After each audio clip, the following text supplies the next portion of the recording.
one of the things that I really love about this series is really about how we explore like class and really power dynamics for women.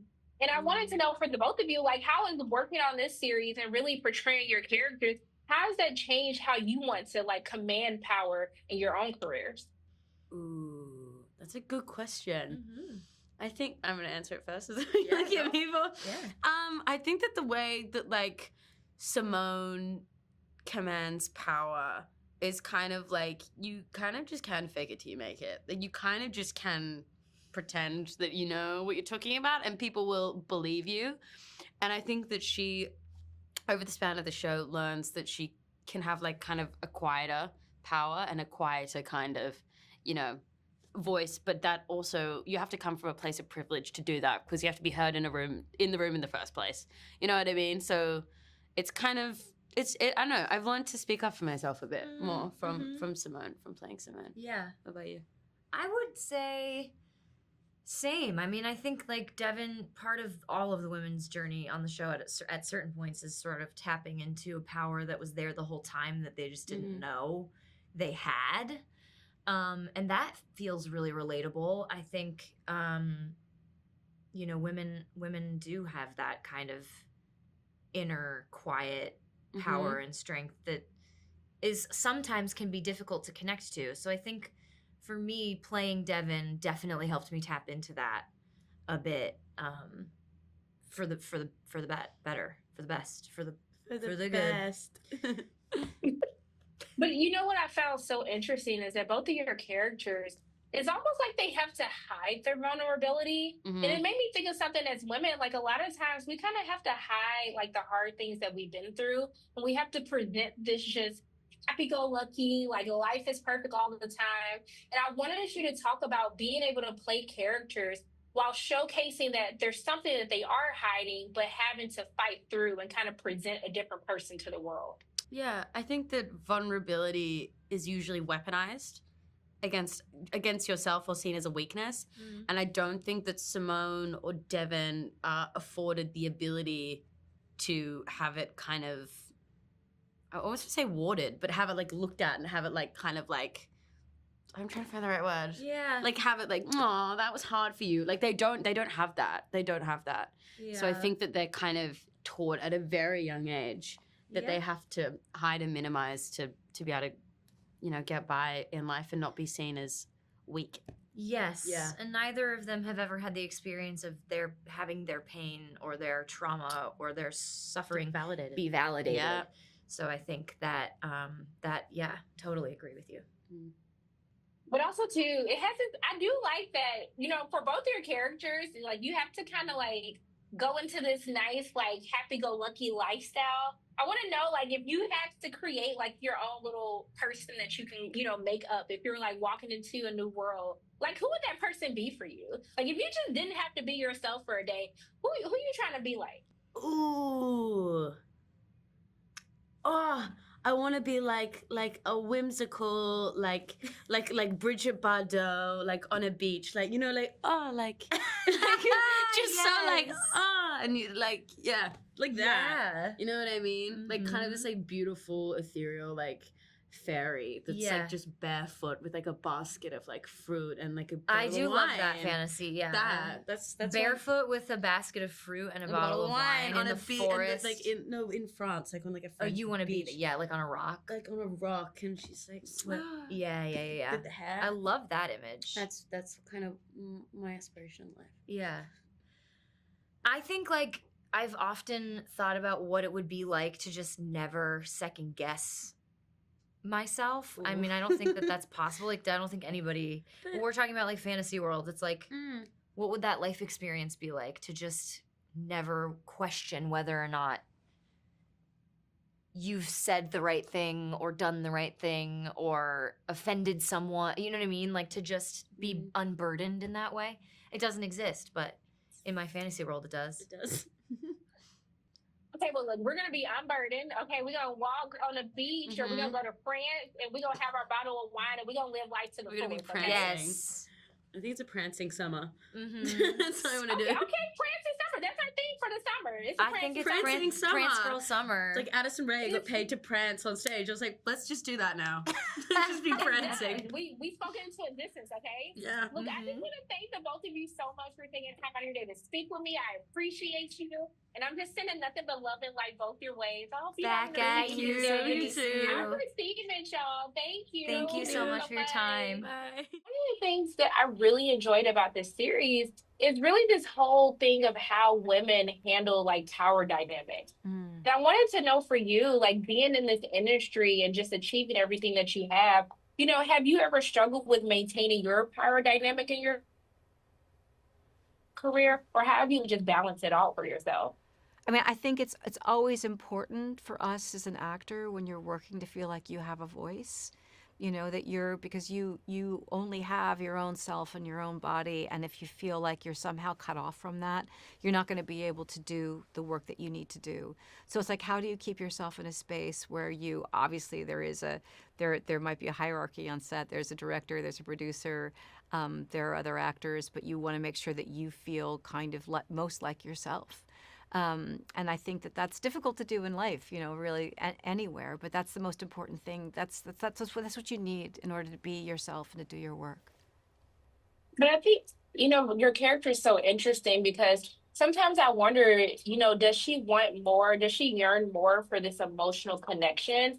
Or do you think that she cares more about maintaining her power and control kind of in the society that she's built? Like, what would you say is more of a part of the power struggle that she's trying to maintain? Well, I think what's interesting is that you see this relationship that she has, this very, very intense friendship that she has with her young assistant, which is a little bit inappropriate. And so you realize that she is someone who feels quite isolated. She doesn't have much around her, and she is craving intimacy with someone. She's left alone a lot, and so.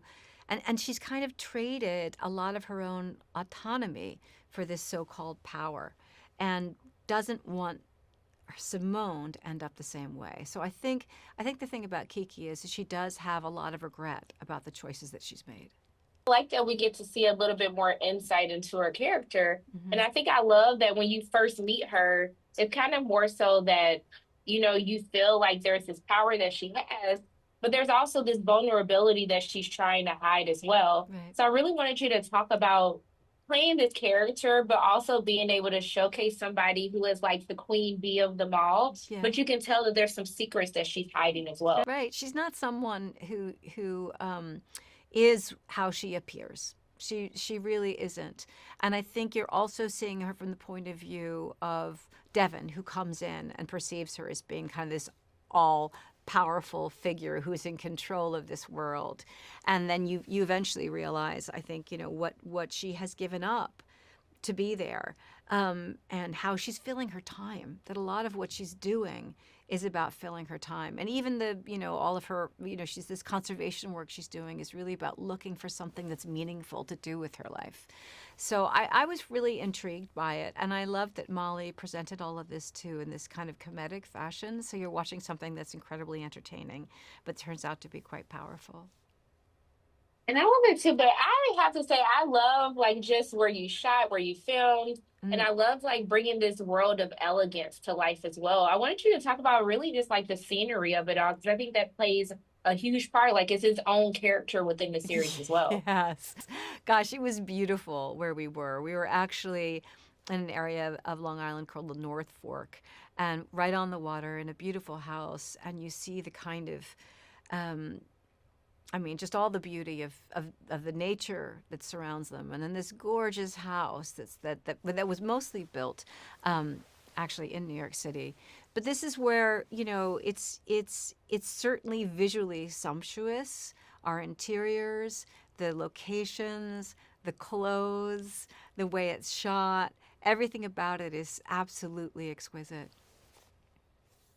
Look, I love watching Kiki on screen. Even though she scared me a little bit, I was like, you know what? Kiki done been through some things, okay? She had to give up a lot, so I'm okay with that. But I just want to thank you so much for taking time out of your day to speak with me. I appreciate you. And I'm just sending nothing but love and light your way. I really hope you have a great day. You too. Thank you so much. It was so nice to talk to you. Thanks. I really love that. I feel like all of these characters, they're kind of like they play these people who are really like shielding a certain part of themselves from everyone else. And it almost feels like each of these characters has a regret that they're kind of like dealing with at the same time. I want to know, like, if you had to talk about your character, what would you say that regret is that they're dealing with right now? I mean, I think for me, at least in the beginning, what's so beautiful about my character is I think he's so naive and oblivious. I don't think he's in tune with, in touch with that, even the possibility that there's something he's missing or that there's something he should have done. But if anything, maybe it's because, if anything, I think he probably feels guilt and regret that he has not been responsible for his fortune enough. And that because he inherited everything from his father, that he probably feels a little bit like a fraud.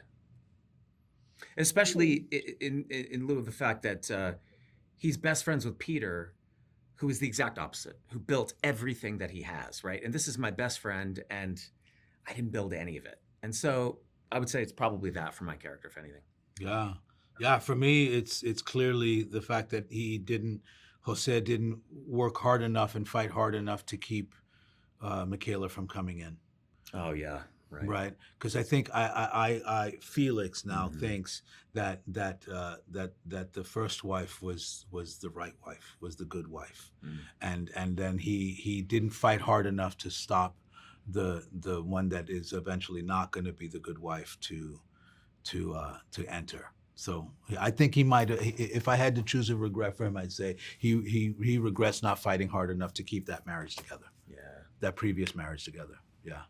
But also too with Felix, Felix be getting his hands dirty, okay? But he likes to have a good time at the same time. So I want to know, like, how do you balance playing a character who presents as funny, but you have these certain glimpses, especially when he's working for his real boss, that, he has some darkness to him as well. Sure, absolutely. And I think that part of that comes, again, from this reference of Sancho Panza and Don Quixote, where he is the servant who allows for the thing that to be most important is what is going to serve his master best.